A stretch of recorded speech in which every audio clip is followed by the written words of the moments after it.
ಒಂದು ಕಡೆ ನಾಳೆ ಮತದಾನ, ಇದರ ಬೆನ್ನಲ್ಲೇ ಆಪ್ತರ ಮೇಲೆ ಐಟಿ ದಾಳಿಗೆ ಡಿಕೆ ಶಿವಕುಮಾರ್ ಕೆಂಡಾಮಂಡಲರಾಗಿದ್ದಾರೆ.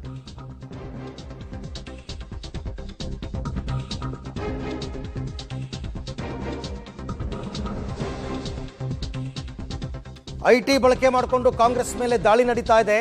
ಐಟಿ ದಾಳಿ ವೇಳೆ ಏನೇ ಸಿಗದಿದ್ರೂ ಕೂಡ ಡಿಕೆ ಹಣ ಹೇಳಿ ಅಂತ, ಇದು ಡಿಕೆ ಹಣ ಅಂತ ಹೇಳಿ ಅಂತ ಐಟಿ ಕಿರುಕುಳ ಕೊಡ್ತಾ ಇದ್ದಾರಂತೆ. ಎಲೆಕ್ಷನ್ ಮಾಡಬಾರ್ದು ಅಂತ ಹೀಗೆ ಮಾಡ್ತಾ ಇದ್ದಾರೆ. ಏನು ಬಿಜೆಪಿಯವರು ಎಲ್ಲೂ ಹಣ ಹಂಚ್ತಾ ಇಲ್ವಾ ಅಂತ ಐಟಿ ಅಧಿಕಾರಿಗಳಿಗೆ ಡಿಕೆ ಶಿವಕುಮಾರ್ ಇವತ್ತು ಪ್ರಶ್ನೆ ಮಾಡಿದ್ದಾರೆ.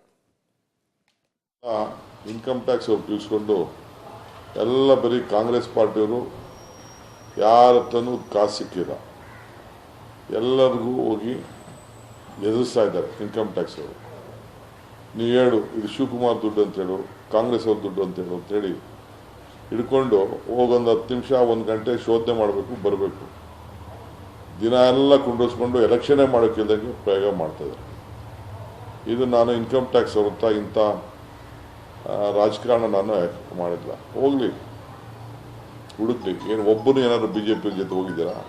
ಗೊತ್ತಿಲ್ವೇ ನಿಮಗೆ ಬಿ ಜೆ ಪಿಯವರು ಎಲ್ಲೆಲ್ಲ ಹಂಚ್ತಾ ಇದ್ದಾರೆ ದುಡ್ಡು ಅಂತ? ದೊಡ್ಡ ಪಟ್ಟಿ ಇಲ್ವೇ? ಎಲ್ಲ ಕಡೆ ವಾಚ್ ಇಟ್ಟಿದ್ದೀರಲ್ಲ, ಏನು ಮಾಡ್ತಾ ಇದ್ದಾರೆ? ಬರೀ ಬಿ ಜೆ ಪಿ ಏಜೆಂಟ್ ಥರ ನೀವು ಕೆಲಸ ಮಾಡ್ತಾಯಿದ್ದೀರಿ.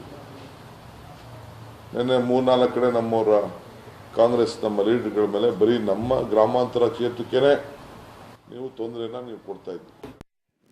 ಓಕೆ, ಡಿಕೆ ಶಿವಕುಮಾರ್ ಐಟಿ ಅಧಿಕಾರಿಗಳು ನಮ್ಮನ್ನೇ ಟಾರ್ಗೆಟ್ ಮಾಡ್ತಾ ಇದ್ದಾರೆ. ಹೋಗಬೇಕು, 1 ಅವರ್ ಚೆಕ್ ಮಾಡಬೇಕು, ಬರಬೇಕು. ಇಡೀ ದಿನ ಅವ್ರನ್ನ ಕೂರಿಸ್ಕೊಳ್ಳೋದು ಯಾಕೆ ಅಂದರೆ ಇವ್ರು ಎಲೆಕ್ಷನ್ ಮಾಡಬಾರ್ದು ಅಂತ ಅನ್ನೋ ಆರೋಪ. ಅದಕ್ಕೆ ತಮಗೆಲ್ಲ ಗೊತ್ತಿದೆ. ಈಗಿನ ರಾಜಕೀಯ ತಮಗೆ ಗೊತ್ತಿದೆ. ಈಗ ಬಂದಿರೋ ಆಫೀಸರ್ಸ್ ಎಲ್ಲ ತಮಗೆ ಗೊತ್ತಿದೆ. ಎಲ್ಲ ಇವರು ನಾರ್ತ್ ಸ್ಟೇಟ್ ಅವರು. ನನಗೂ ಭಾಷೆ ಬರಲ್ಲ. ಯಾರೋ ಒಬ್ಬರಿದ್ರು ಅವರು ನಮ್ಗೆ ಗೈಡ್ ಮಾಡ್ತಾಯಿದ್ರು. ಒಬ್ಬರೊಬ್ಬರು ಕನ್ನಡದವ್ರು ಇದ್ದಿದ್ದು, ಮಿಕ್ತರೆಲ್ಲ UP ಸಮ್ ನಾರ್ತ್ ಇಂಡಿಯನ್ಸು.